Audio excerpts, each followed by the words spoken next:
we thank you that you went to the cross for us, and God, we never want to lose the wonder of what you did for us on that cross.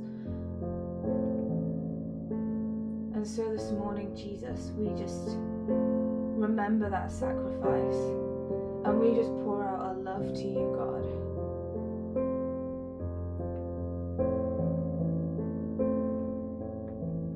And God, we just acknowledge that your love demands our whole life. It's not just something that we want to come to time and again, God, but that it is something that is so amazing that it just demands all of our life. That's what you paid for with your sacrifice, God. And so we want to honor you with that this morning, Jesus, and with the rest of our lives. That God, we don't know where we'd be without your sacrifice, where we'd be without your love, God. And so we just thank you. We thank you that you have come and saved us, Jesus. That we've been set free from our sin, from our shame, all because of you.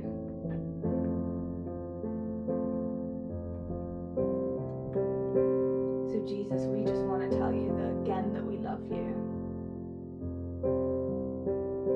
And we're so thankful for you, God. Amen.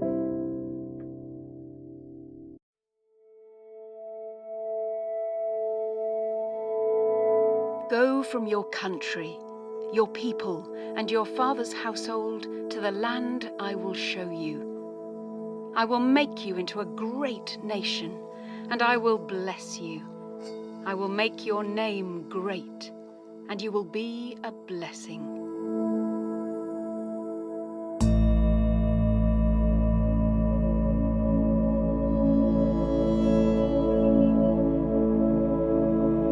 The Israelites groaned in their slavery and cried out, and their cry for help because of their slavery went up to God.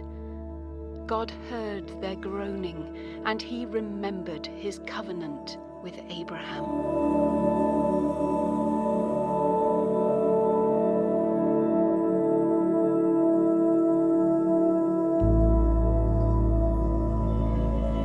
This is what the Lord, the God of Israel, says: Let my people go, so that they may hold a festival to me in the wilderness.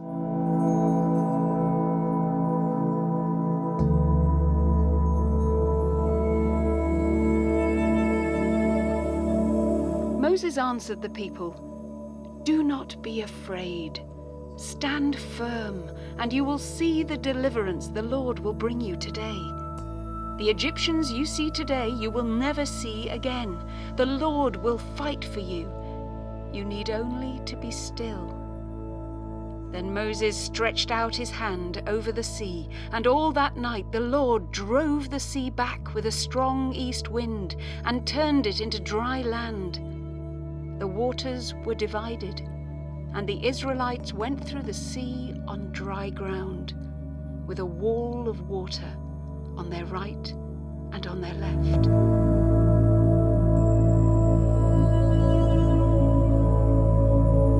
Then Moses and the Israelites sang this song to the Lord: I will sing to the Lord, for he is highly exalted. Both horse and driver he has hurled into the sea. The Lord is my strength and my defense. He has become my salvation.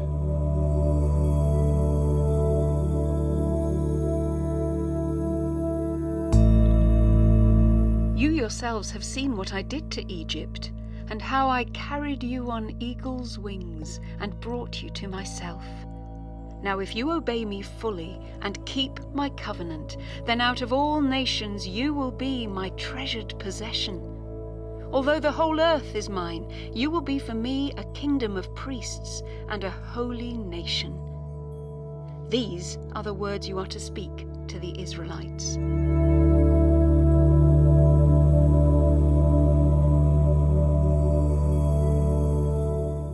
Jesus said, If you hold to my teaching, you are really my disciples. Then you will know the truth, and the truth will set you free. So if the Son sets you free, you will be free indeed.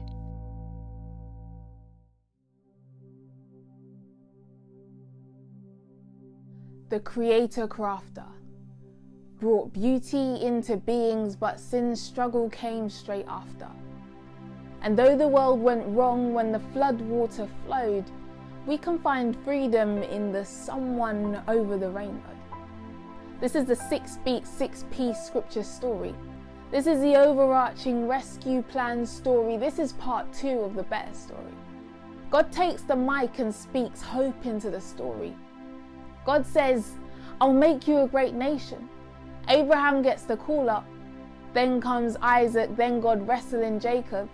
Then 12 sons becomes 12 tribes. Joseph's left for dead, but he somehow survives, hones his patience as a prisoner. In Egypt he's held captive, but gets promoted to prime minister. A family reunited like a happy ending in a cinema. 400 years pass and Pharaoh's acting sinister, paranoid and bursting with pride, puts the Israelites into shackles and sets up genocide. But a Moses in a basket floated up the Nile into the arms of Pharaoh's daughter, where he stayed for a while. And while he grew up in a palace, he murders an Egyptian for treating an Israelite with malice. Moses flees the scene of the ambush and sees I am in a bush. He's chosen to free the shackled from tyranny, to call Pharaoh out to cease all his villainy. Then 10 plagues later, Pharaoh begrudgingly gives in. A lamb to the slaughter let off Israel for their sin, and though enslaved, they're let loose for liberation, no longer in a noose tied by another nation. Pharaoh chases, Moses embraces, and God replaces. Water parting the Red Sea. He did it with Moses' staff, a mass exodus of emotions. The slaves are free at last. And see 3 months pass, At Sinai, God speaks a free love promise if they keep their end of the deal. But they're waiting. In between the cracks of captivity and liberty. They're not at liberty to get complacent because they're still on the journey. He gives Israel 10 commandments to guide their ways. 12 spies case out the promised land, but only 2 trust Yahweh's ways. A generation passes from Moses to Joshua. The baton passes hands with great Jehovah. They cross over and enter the promised land. How? Just God. He's the just God. See, God did not rest but fought for the oppressed till his peeps found peace and rest. Free to rest. Free to be properly blessed.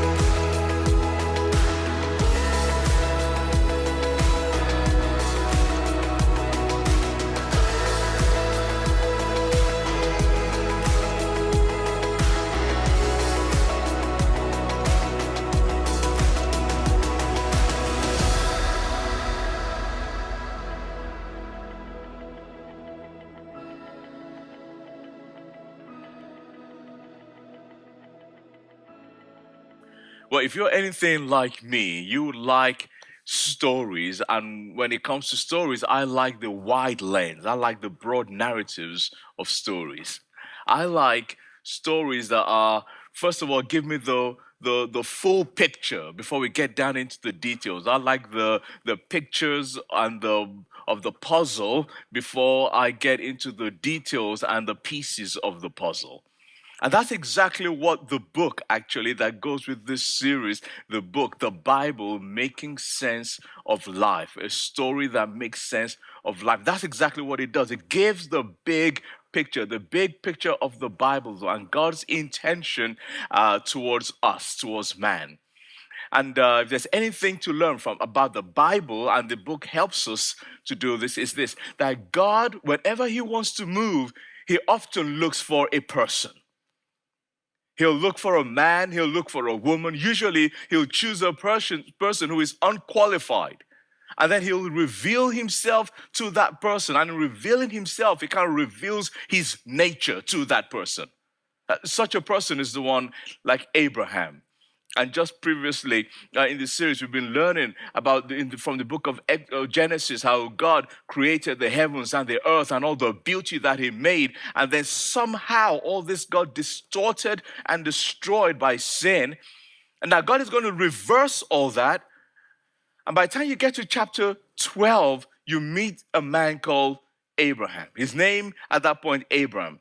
And God goes to this man. God is going to use this man to do what he wants to do, to redeem, to bring redemption. He's going to use him as a kind of picture of a redeemer, what God can do with a man who is unqualified in every way.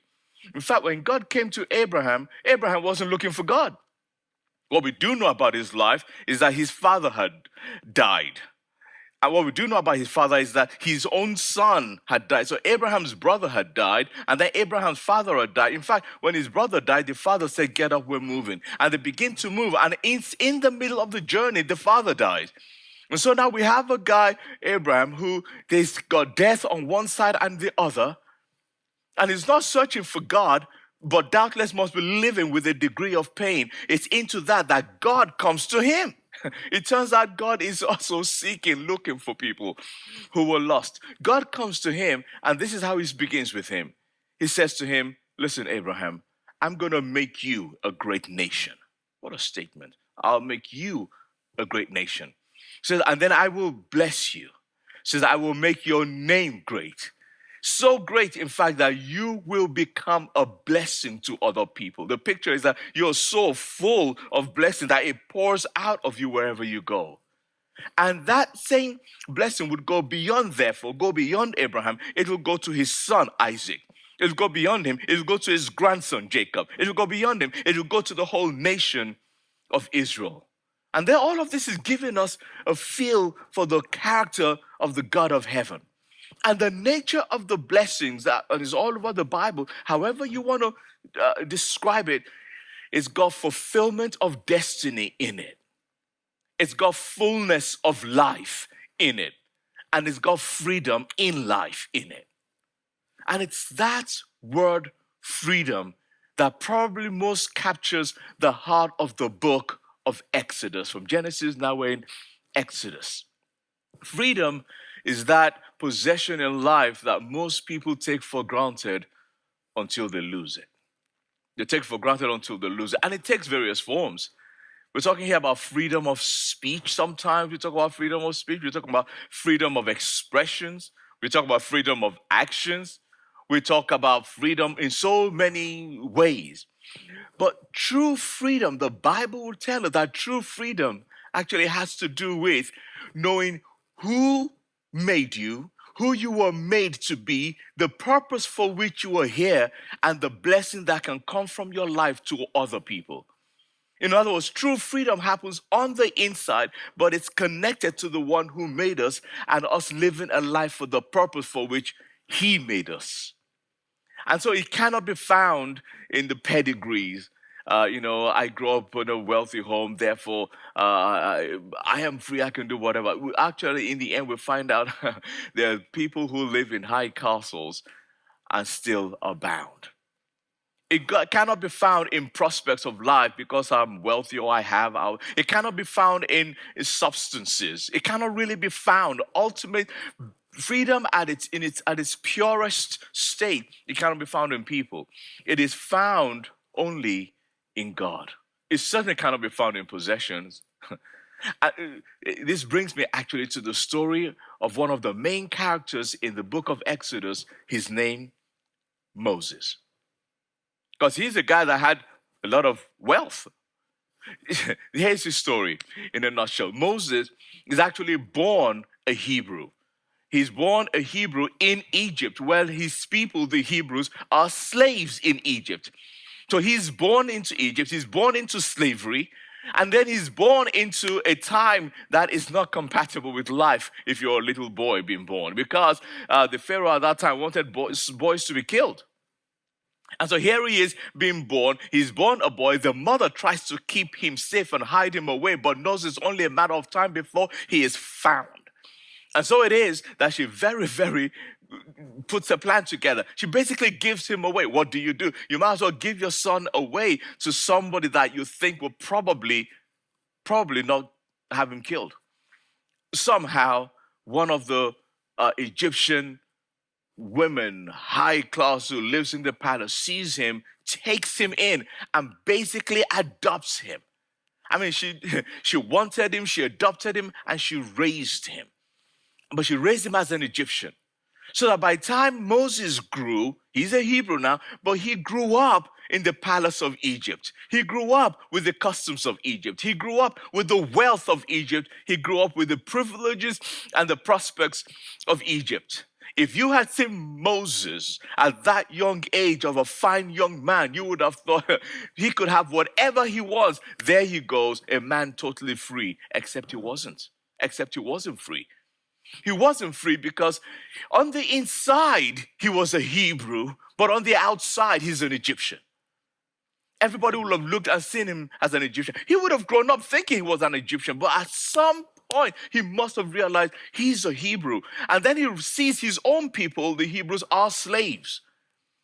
And he has such a contention on the inside.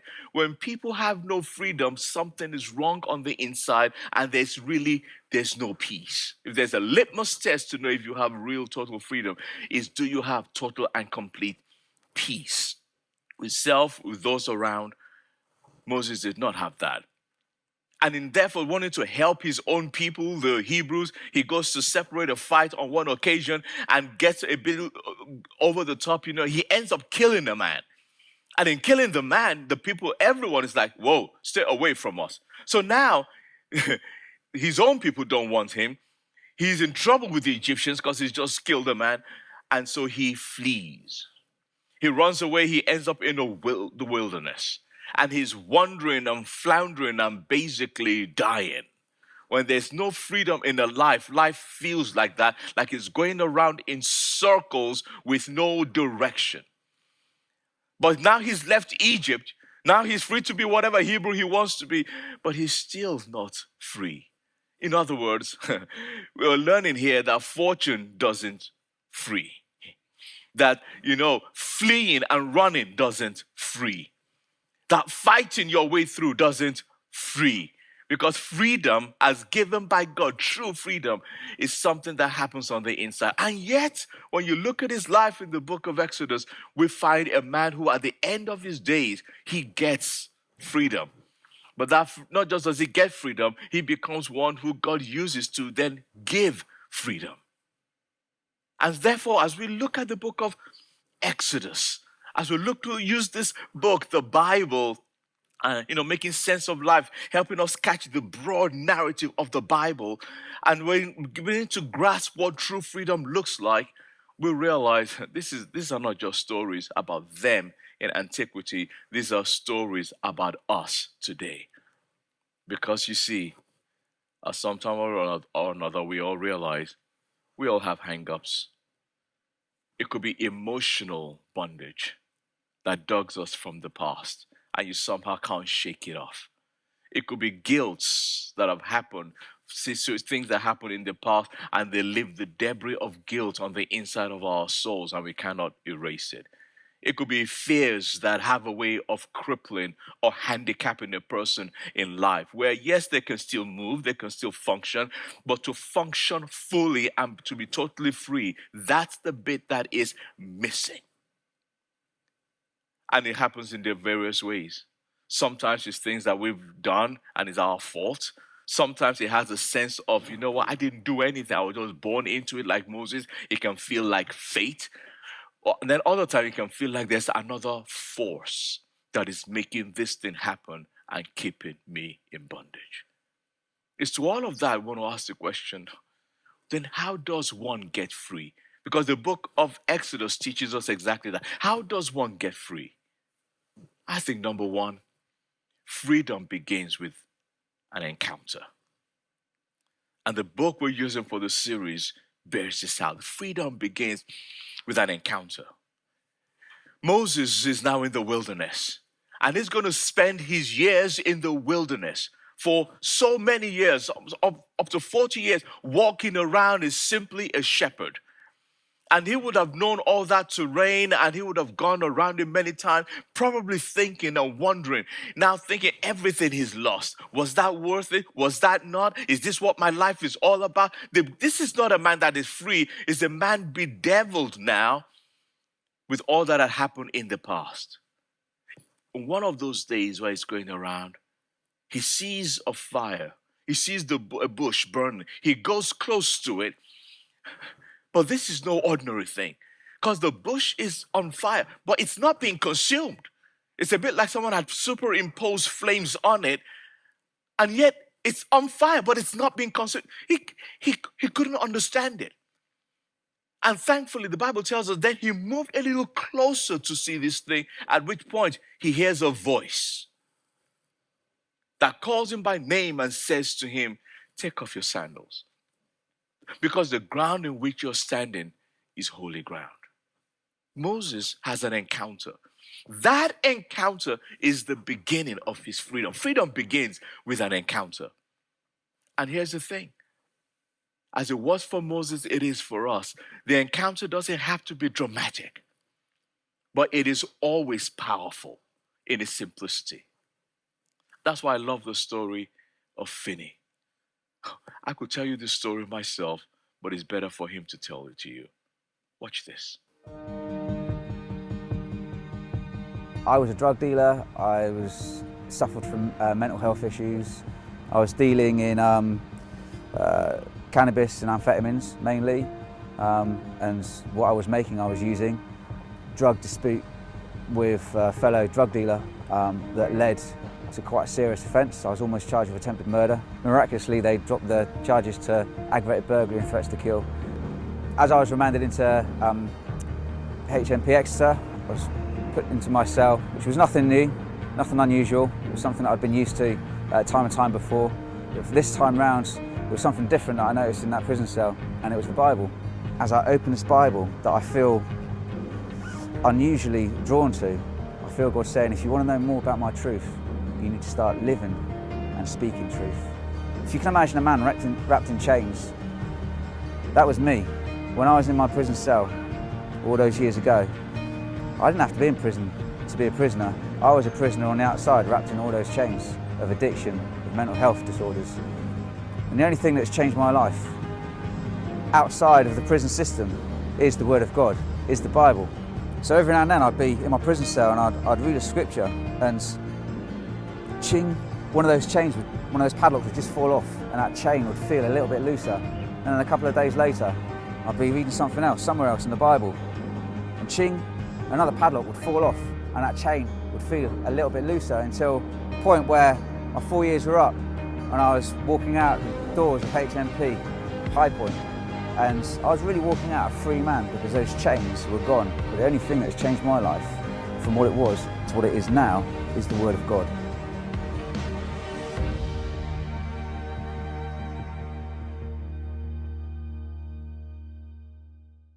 Like Moses, like Finney, freedom begins with an encounter. And that encounter often brings us to acknowledge God for who He is what Moses is realizing, is what Finney is grasping as he's opening up the Bible for the first time. Is to acknowledge God, not just that, to acknowledge ourselves. When Moses sees this burning bush and the voice says to him, take off your shoes, take off your sandals, where you are is holy ground. Imagine now he basically takes it off, lays it to the side, so that his feet can touch the earth and his creatureliness can really grasp him, the nature of his own creatureliness in the face of this almightiness of God and a voice that is speaking to him. This is an incredibly awesome moment that is happening with this man, Moses. Take off your shoes that you may feel, so that he can realize who he really is compared to this mighty Holy One that he's encountering. Oh, to us to acknowledge God, but then to acknowledge ourselves, acknowledge truth, acknowledge our weakness, our creatureliness. And those two moments have a way of then helping us to acknowledge our need.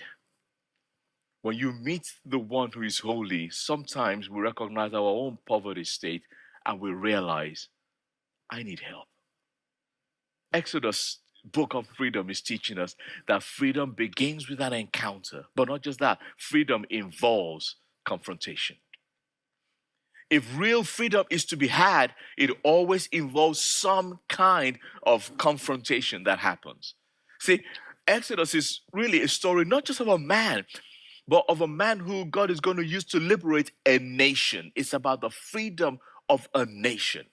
A nation that is God's people. They had gone far from God. They ended up in Egypt and under the regime, the wicked regime of a wicked Pharaoh.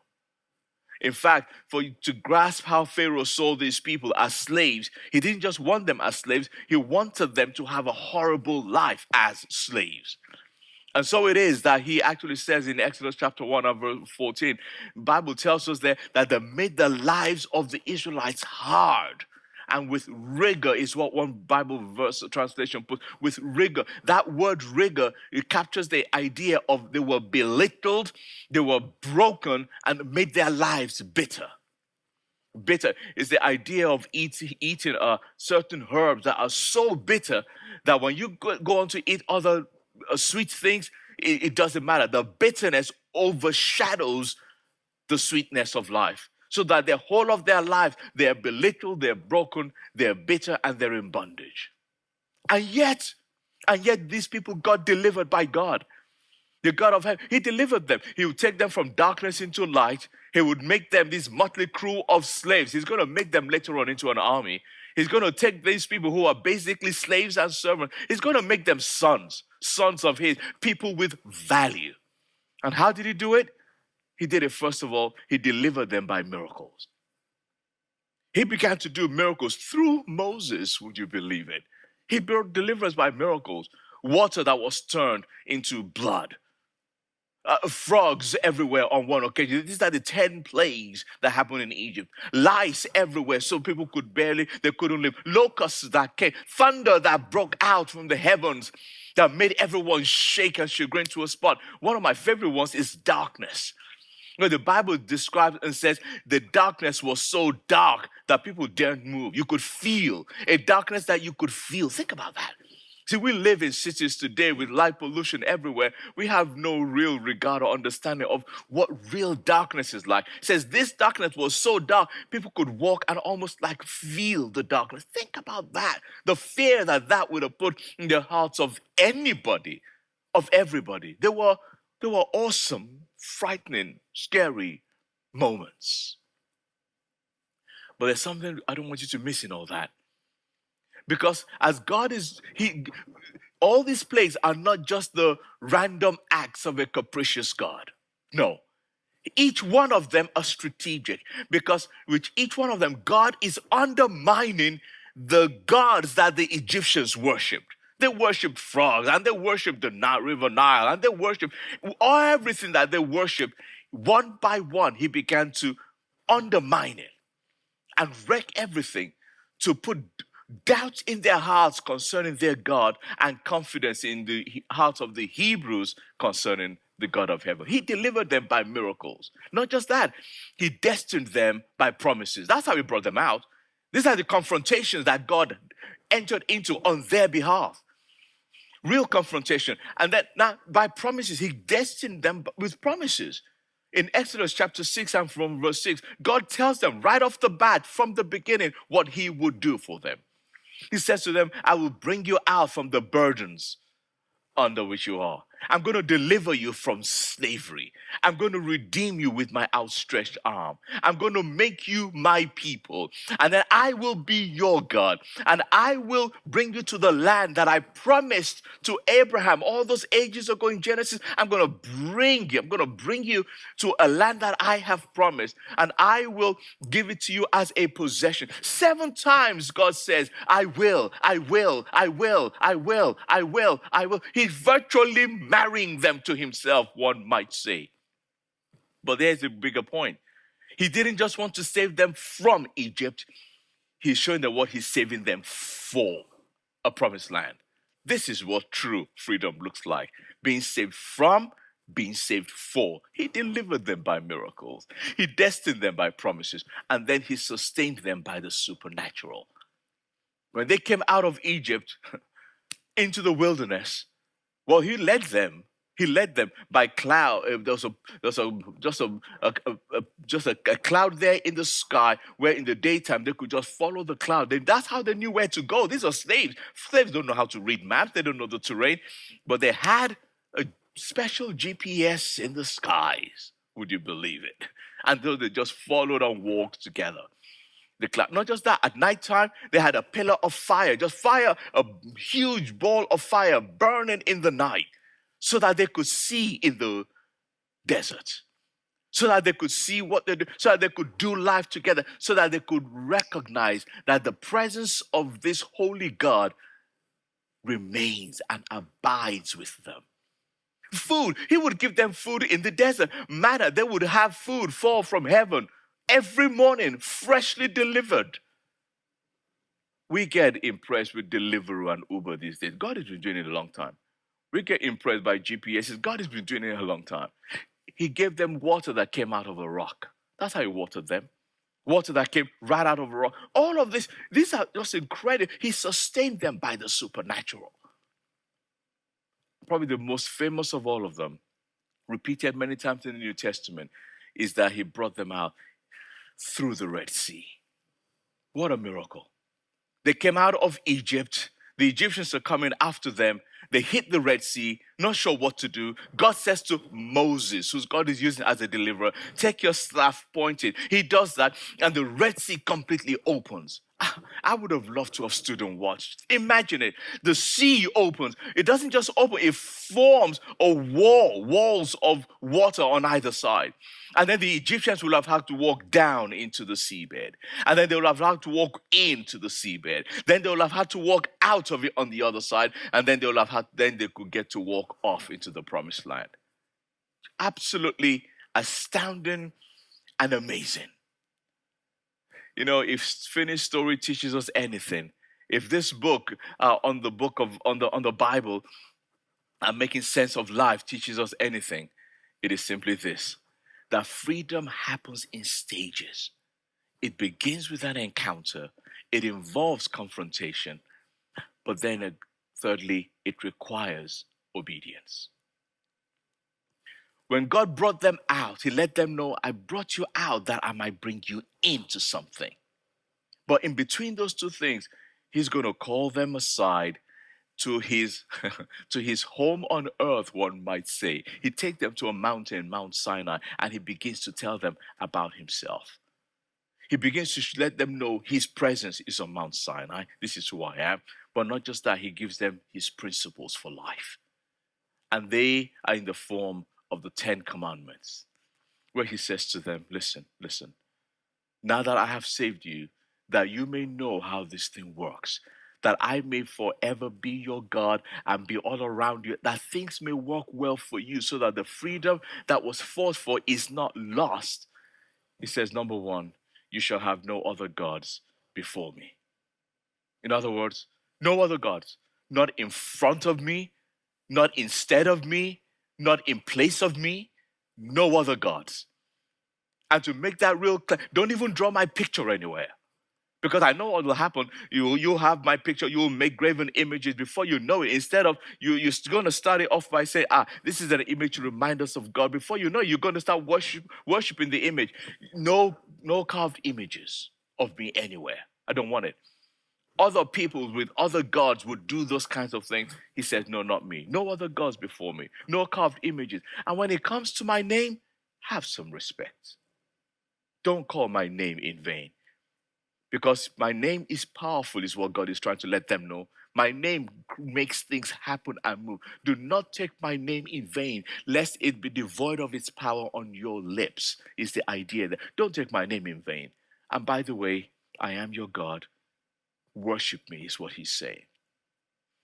Worship me all your days. In fact, you're going to always take one day out to rest, to pull back. And that day shall be a Sabbath. A day for you to pull back and rest, let it be clear. My life doesn't go well just because I work hard. You're going to rest on purpose, that your life goes well because I take care of you. And therefore you worship me. And just so we're clear, family matters to me. Therefore, honor your father and mother. Life matters to me. Therefore, do not murder. Faithfulness matters to me. Therefore, do not commit adultery. Honesty matters to me. Therefore, do not steal. Integrity matters to me. So don't ever bear false witness. And contentment matters to me. Thou shalt not covet. He's telling them right up so that they know the God whom they serve, his presence will always abide, and these are his principles. To flip all the way to the New Testament, Jesus Christ would come and he would give the same commandment, but he would summarize it into 2 sentences. The first half about God, the second half about people. Where he says the first half is this in Mark chapter 12 and verse 10, says, you shall love the Lord thy God with all your heart, with all your soul, with all your mind, and with all your strength. You shall love God. That's why you're not going to take his name in vain. You're not going to have other gods besides you. You're not going to make graven images. You shall love the Lord thy God. And then the second half of the 10 Commandments, he covers by saying, and you shall love thy neighbor as yourself. You shall love your neighbor. If you love your neighbor now, you're not committing adultery. You're not stealing. You're not cheating. You're not lying. You're not coveting. He summarized it in those 2 things. This Jesus is the one that brings freedom today for you and I. That beyond Moses, we have Jesus. And just as Moses brought them out of Egypt, and brought them out from Egypt in order to set them up for the promised land, Jesus came. And he did exactly that. And he did it for people who are in a bad way, who lack, who do not have freedom. He did it for the purpose of removing bondages and freeing them. But there is one main difference, critical difference between Moses and Jesus. You see, when it came to the Israelites, God said to them, go on, I'm here, cross over the Red Sea and come to this side, to the promised land. But with Jesus, he doesn't stand and say cross. He comes down and he comes to the other side. He comes to where you are and he picks you up and piggybacks you all the way back to a kingdom that he has prepared, his own kingdom. He is the one that really does do the crossing. He is the one who died on the cross. The next time you see a cross, let me remind you, not just of a Christ who died on the cross for you, but on a Christ who came down that he might carry you across from the old into the new. And he did it for those who are in bondage, for those who are bruised, and that may be you, for those who are broken by the lies that people have spoken over them and they can't seem to mend it or get better, for those who have been belittled by other people who have said you cannot amount to much, for those who are in homes and in families, for those who've grown up in situations that are so hard they feel bound to lies from the past. This same Jesus, the deliverer, the freedom giver, is coming to say, you know what, just as it happened in the Old Testament, you too can have an encounter today. Just as it happened in the Old Testament, you too can actually have all the things that are looking like you could never beat it. He can confront it on your behalf and then begin to help you get free in stages. Just like Finney said, bit by bit by bit, he got free. Why would Jesus do this? Because he said, I have come that they may have life and have it more abundantly.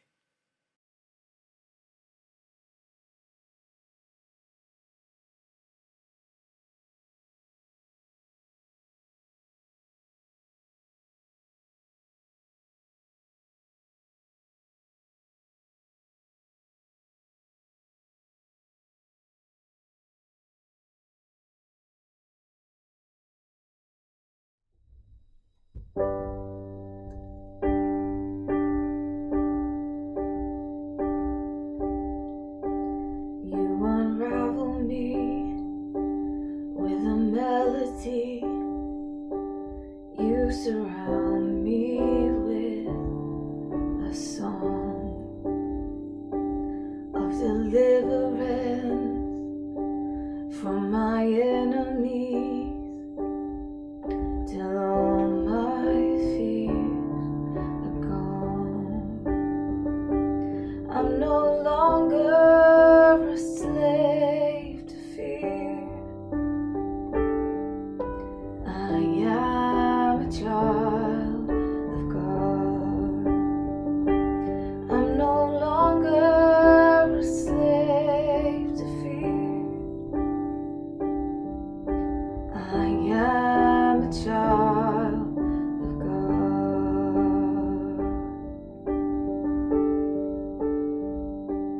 From my mother's womb, you have chosen me. Love has called my name. I've been born again into your family. Your blood flows through my veins. I'm no longer a slave to fear. I am a child of God. I'm no longer a slave to fear. I am a child of God.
a child of God.